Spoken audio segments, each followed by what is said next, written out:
Voici le pressing de demain, le pressing connecté. Une boutique où l'on peut déposer et récupérer son linge sale 24 heures sur 24, 7 jours sur 7. Laure vient régulièrement.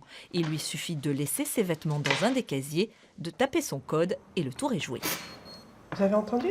Et c'est fermé.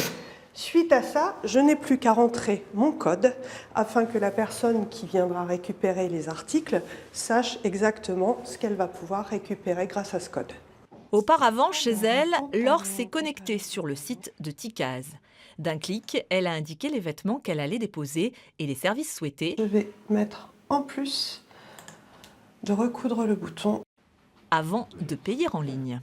Moi, je le fais sur mon ordinateur parce que je le fais de la maison, mais je peux aussi tout à fait bien le faire de mon iPhone. Si j'étais dans ma voiture et que voilà, il m'arrivait un accident malencontreux, c'est pas du tout un problème. Aujourd'hui, tout le monde fonctionne comme ça, donc oui, c'est vraiment très pratique et très moderne. Oui. Celle qui a eu l'idée de ce pressing connecté, c'est Françoise Bazin. Après 15 années passées à diriger des services financiers et administratifs dans de grands groupes internationaux, elle a voulu créer sa petite entreprise, inspirée d'un concept venu des États-Unis. 3 mois après son ouverture, le bilan est plutôt positif. On a déjà un tiers de nos clients qui sont revenus en boutique, alors que finalement, le pressing, on n'y vient pas si souvent que ça. Donc en 2 mois, on a vu sur novembre et décembre qu'un tiers de nos clients en revenaient. Outre sa boutique en ville, Françoise propose aussi ses services à une vingtaine d'entreprises rennaises où elle récupère directement le linge déposé par les salariés. Du linge qu'elle ne nettoie pas elle-même.